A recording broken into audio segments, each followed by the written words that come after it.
And in this video, I show you how I made 100K in 10 days with Shopify Dropshipping. Let's go. What up, you guys? It's your boy Avvin, back with another video. This is your first time on the channel and you're looking for course level content without ever having to actually pay for a course, then I got you. I'm here for you. I'm your guy. All I ask is you please consider giving me a like, a comment, subscribe, hit that bell notification so you don't miss a thing.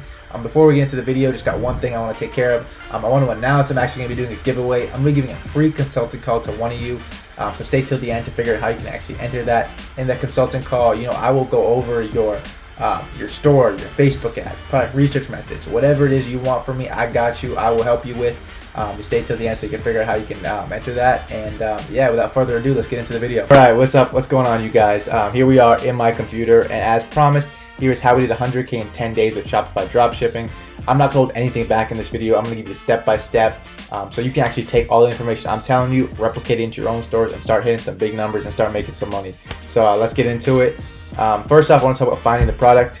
Obviously, the product is the most important part, but when it comes to hitting bigger numbers, I'm going to talk about. Look, I'm going to go in deep detail about it. But first, what I've been doing recently, what's been working really well for the past 5-6 months, whatnot, is seeing what's already working in the market and then testing products like that. What I mean by that is I look for products that have good stats, but they're doing something wrong in their funnel. Whether that's their video is pretty shitty, it's not really well put together, or the quality just sucks.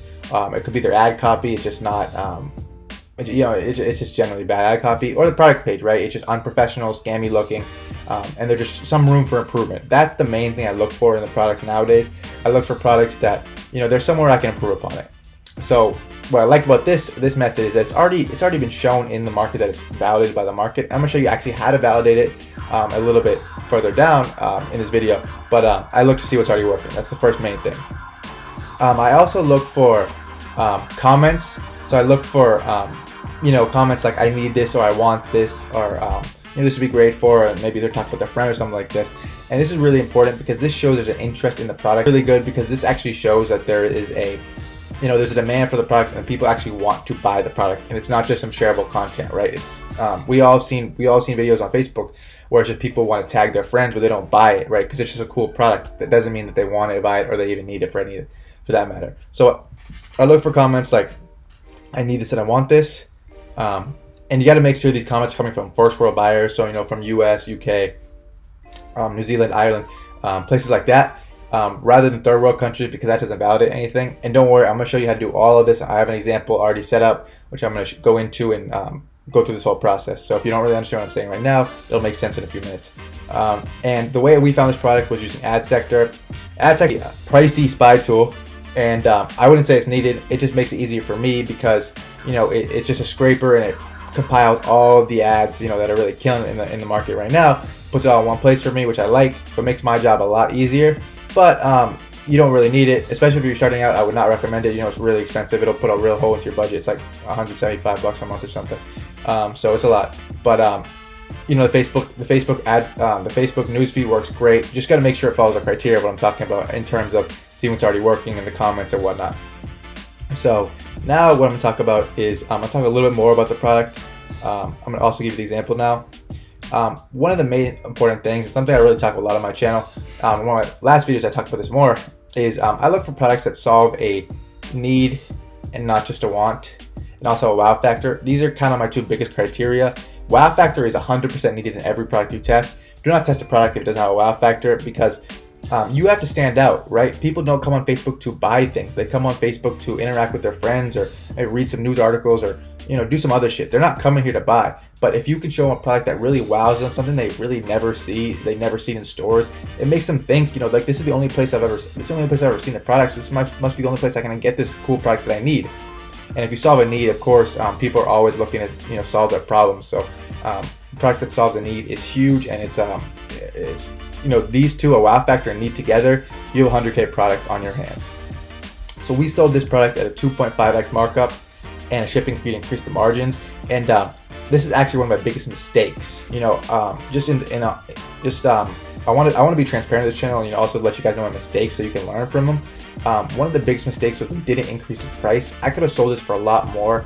I think I got scared, or I had this limiting belief about how much people are willing to pay for a product on Facebook, and it really killed me. I could have made thousands of dollars more on this product if I in the beginning if I set the price higher.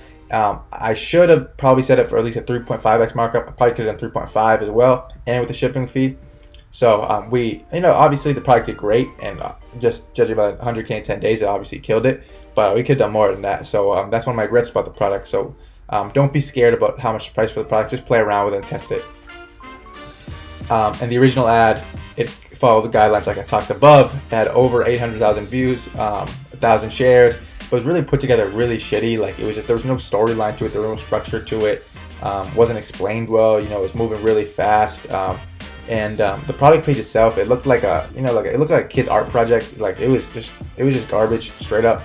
So I knew that we could come in, we could blow them out the water. So let me show you an example of a product and how you validate it itself.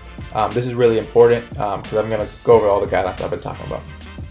So this is a product I talk about a lot in a lot of my examples, only because it's actually kind of the perfect product in terms of all the criteria I'm looking for, and so it really makes it a great example. So if you've already seen this example before, I apologize, but it really is a great example.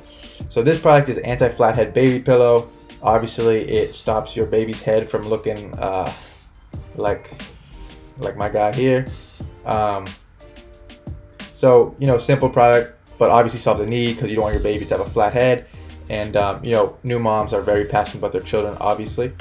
But as you can see, the video, it's just a slideshow of images, right? It doesn't show the benefits. It kind of does, I guess, with the arrow, but it doesn't really go in detail and doesn't explain it. It doesn't play on any emotions. It doesn't express the emotion of fear at all, which is, I think, would be a great selling point for this product. Just scare these moms into thinking like, you don't have this pillow, your kid's head is gonna be fucked up like this kid, like my guy over here. So it doesn't do any of these things. It's just slideshow images, right? But obviously it's a banger product, right? Because it has 1.5 million views, over 2,500 shares, right? So that's a lot for just a slideshow image. And if it has that many shares, it obviously was selling a lot. Those are the first kind of criteria I look for. I look for shares to tell me if it's validated and people are buying it and people are interested in it. And then I look at comments, right? So like I said, I look for comments like I need this and I want this. Casey Jade, I gotta get this. May need, Jenna Parker, Milford Senior, so definitely in the U.S. Like I said, you gotta look for comments of people in the the first world countries. U.S. Is my favorite just because this one really validates. Third world countries, if you ever see their comments, that doesn't really validate that people are buying the product. There's a lot of window shoppers in like countries, kind of lower traffic countries, but the U.S., if the comments coming from U.S. buyers, United Kingdom buyers, it really tells you that there's something, this product really has potential, or it's really killing it at the moment. So like I said, Jenna, Milford Senior High School, this was the pillow I was talking about. Christy, no address for her. I want this, Cynthia, Idaho, okay, perfect. No flathead cylinder for little B, Phoebe, Shrewsbury. Yeah, I think this is in the United Kingdom or something. But so obviously, as you can see, a lot of comments from first world countries. So this product is validated for a few reasons. 2,500 shares, it's killing it, right? Comments from first world countries, that people want it, the need for this product, they want it for their babies. So it's validated by the market, and that the video sucks. It's just a slideshow. You can come and kill on this. Add some emotional aspects to it. Really show the benefits of it in use. Yada yada yada. And you can come in here and blow them out the damn water. So, okay, now let's move on to the next section, store. How we do it. This is a common question by a lot of people. They want to know, what's the best kind of store to start in 2019 with dropshipping? And in my opinion, everyone has a different opinion. In my opinion, I think you should go with general store to start with. And I say this for one main reason. When you're starting out, your goal is to find your first winning product. That's it. That's all of our goals. I think, we just want to find that first winning product, make a little bit of money, and then kind of move on from there. So with a general store, it really allows you the flexibility to test new hot products. Like, just with ease. You don't have to worry about opening up a new store or do a niche store every single time, or even worse, if you're one product store. Like, don't do that shit if you're starting at the beginning. That is the worst thing you could do. Maybe if you have a winner, then go into one product, but like start with a general store, right? Like, if you want to test this product, right, obviously it meets all the criteria, but you'd have to have a baby store for this, right? And then what if another product comes along and it's a dog product? Then what are you gonna do? You can't test it, right? It doesn't match the brand of your store, so you couldn't test it. So general store, start out with that. More flexibility in trying to find your first winner, which is the most important thing when you're starting out. So go with the general store, I'd say. Now let's talk about the testing strategy. Okay, so my testing strategy is very simple. Do not overcomplicate this. I remember when I was first starting out, I definitely overcomplicated this, and this is actually a very simple process now. I do 20 single interests at $10 a day. I like doing $10 a day just because I get the data faster. I can make decisions within about 2 days. I know whether the product's is scalable or whether it's a dud. So that's why I like doing 10 days. But you can do 5. It's going to give you data a little bit slower, but if you're on a limited budget, 5 works great. I used to do 5 a lot, and it still works. So don't think that you can't make it work with 5. So 20 single interests. I'll show you guys in depth of how I find the interests as well. But just single interests, tier 1 countries, basically EPAC countries. I'll show you that as well. No engaged shopper. Used to do that. Now I just do normal. So it's working great. Age range 21 to 65. Facebook and Instagram placements, and then 7-day click and 1-day view. Really simple. Just works great. And this is the most important part of the testing strategy. If you take one thing, if you're watching this for the testing strategy, if you take one thing from this, take away this. I always test with 3 different creatives. This is really important because you really don't know which one of your creatives are going to pop. You might think, like, oh, this is the best video in my opinion. This is the best video. This is going to be the one. If it's going to be a winner, this is the one that's going to do really well. But you don't know. I've had products where I thought my first video, or the video I put my most time in, was going to be, this is going to be the banger. This is one's going to take us to the 6-figure mark, and it didn't do anything. It sucked. Yeah, it didn't do anything. It just didn't do anything, right? But I had another different video really took off, because you don't know what the market's going to react to. You know what I mean? So like, don't assume and just put the time in and make a couple different creatives. You don't have to change the whole different videos. Just change the first 3 seconds with different, just with different marketing angles, essentially, right? So, so just change the first 3 seconds and let Facebook decide what the best one is and what the people in the market are reacting to. So I do 3 different videos, 3 different thumbnails, and 3 different copies, right? So if you guys want to know how I make copy, I have a video in my channel going really in depth of how I write all my copy, the marketing logic behind it. But yeah, check that out if you want. So let me show you actually how I would test. Let me go into Ads Manager and show you. So this would be test, right? Let me show you kind of the countries. So I would do browse. I have a list of tier 1. It's just US, Ireland, Italy, Netherlands, New Zealand, Canada, Spain, Sweden, UK, Belgium, Australia, Colombia, France, and Germany. Very basic. If you want that list, just pause the video and just go up the list. These countries work great. 21 to 65 all. I always do English. I always uncheck this expand. I never do that. And just single interest, right? So let's say for this flathead, how would I test this? I would say new parents or something. 0 to 12 months. That'd be 1 interest. I'd publish that, right? How would I find the second interest? Childcare, another one. Infant, breastfeeding. So basically how I pick this interest is I just go down the list and I just pick ones that I think would make sense, right? Obviously parents with early school age children wouldn't make sense for a baby flathead pillow. So just kind of use logic, just use common sense when it comes to this. Childcare, breastfeeding, early parents breastfeed. So just use so this would breastfeeding would be 1 interest. Parents with toddler would be 1 interest. Childcare would be 1 interest. So that's really how simple it is to pick interest. Don't overcomplicate it. Each one is just one interest, and that's what makes up 20 interests that I've used to test a product with. Edit placements always, but I would say I'll also try out automatic placements. It's something I've been meaning to do. I keep putting it off, but try it out as well. Let me know how it goes for you. I really want to test that as well. Just haven't done it, but I always do Facebook feed, Instagram feed. Like I said, $10. Set it for 12 a.m. Boom. 7-day click or 1-day view. I just leave that as is, and then that's it. Then I'll go continue and make the ad, right? So I'd make 3 ads, like I said. It's really that simple. So let's go into the scaling strategy. Okay, so this is pretty simple as well. Don't overcomplicate it. Okay.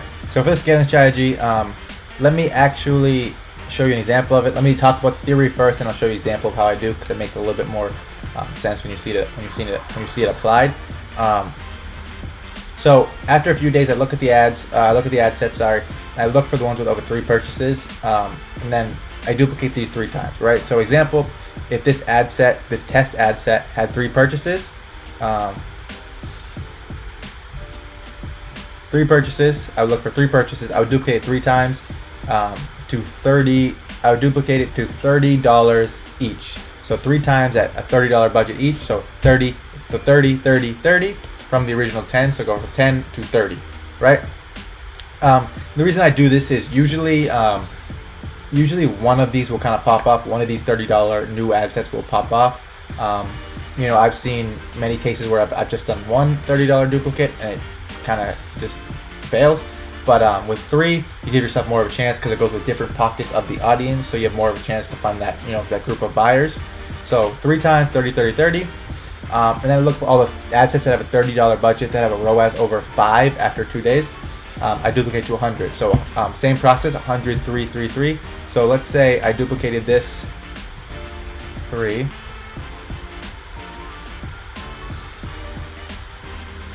Um, 30.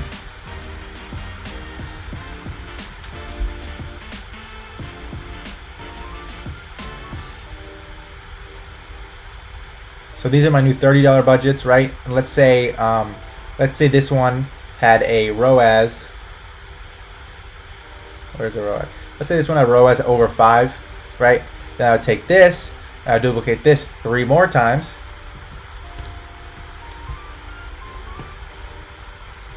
And I would duplicate it to 100.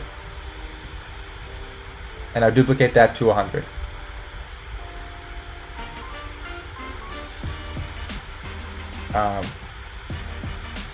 Got it? So very easy. I just keep doing that process. So from 10 to 30, then to 100, and the same thing. After 2 more days, if the hundreds are still doing well, and the ROAS is about 4, I duplicate to 300 3 times. So I'm not gonna show it again, but so I would take these $100 budgets. I would say this one had a ROAS over 4. I would take this, I would duplicate it 3 times, and I would change the budget just like I have been to 300, 300, 300, and keep the one. And obviously, in all the ones, I keep the ones that do well, and I cut the ones that suck. Right?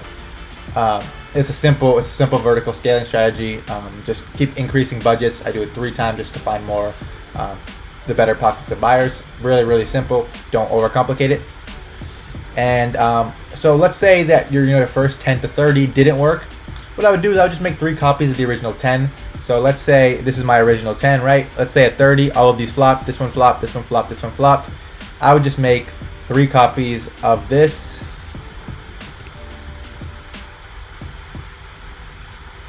At the original $10 budget, I would just publish it.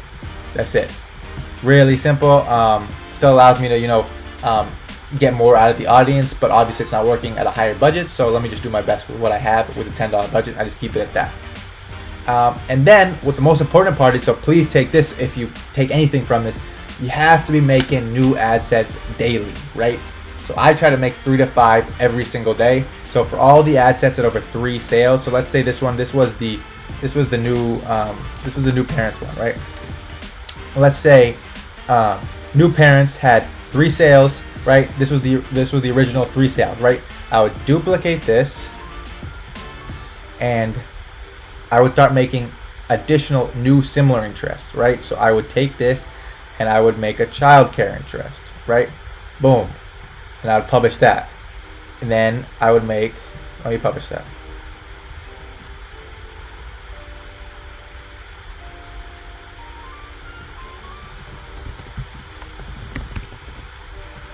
Then I would duplicate this again, and I would find a new interest. I'd probably do, let's say, breastfeeding, right?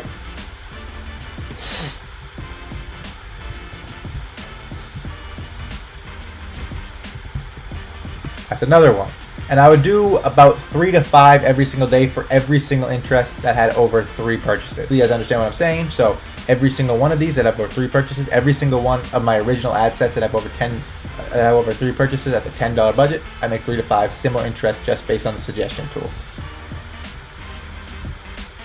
Then I duplicate, rinse, and repeat for all the processes, for the whole process. Each new ad set that does well, make them 30, 100, 300. Just rinse and repeat the whole process. Duplicate, make new ad sets, increase budgets. That's it. Just follow the same process for every single ad set that you make, and you should be good to go. Then, when you have enough data, about 10,000 video views, you can start making LLAs. I start with 75 video views. If you guys want an in-depth scaling strategy video, let me know. I can definitely do that. But then you start implementing LLAs, and that's where you can really start blowing everything up, because there's so many LLAs you can make. Just from the data perspective, there's so much shit you can make. So I make my data with my LLA, and I follow the same process, right? I make new LLAs every single day, and I increase it with the same duplication strategies of just duplicating and increasing budgets, 30 to 100 to 300s. And then, after a few weeks, I start creating my own custom content. And that is a scaling strategy. And the last thing I want to talk about, just the key takeaways, a few ones. First one, when it comes to product research, do not reinvent the wheel. You do not have to. Just find products that are working right now, validated by the market in terms of their shares or comments, selling right now in the market, and they're doing something shitty that you can improve upon. That's the most important thing. That gives you a foolproof way to do it because you already know it's working. Make sure to test multiple creatives. Like I said in my example, you never know which one's going to work. You might think one is going to work and then it doesn't, and then you might be leaving a winner on the table just because you were lazy and you didn't test enough creatives. So test multiple creatives. Just change the first 3 seconds. Change the thumbnails, and the copy. It's very simple. It should not take you more than an extra hour. That's it. So don't skimp on making new creatives. And the last thing is, don't be afraid to spend money to scale once you do find a winner. I know I had this when I found my first winner, back in 2018. But don't be afraid to spend money to scale, right? Facebook is a machine. You need to feed the machine, and you're only going to hit bigger numbers and make bigger profits if you put more money into more ad sets, duplicating ad sets and whatnot. So do not be afraid to spend money to scale. And that's it. That is how we did 100K in 10 days with Shopify Dropshipping. So as promised, it is giveaway time. To enter to win this free consulting call with me, where I will, go over your product research methods, your Facebook ads, your store, whatever it is. Just comment down below and let me know a video idea that you want to see in the future, something that you're struggling with as it relates to dropshipping, whether that's product research, Facebook ads, whatever it is. Just comment down below and let me know what that is. Also, make sure you obviously subscribe and like this video. And if you do those 3 things, you will be entered to win the consulting call. All right, you guys, that is a wrap on the video. If you stayed this far, I really, really do appreciate you. If you got some value out of the video, please consider giving me a like, a comment, subscribe, as well as hit that bell notification so you don't miss my next video.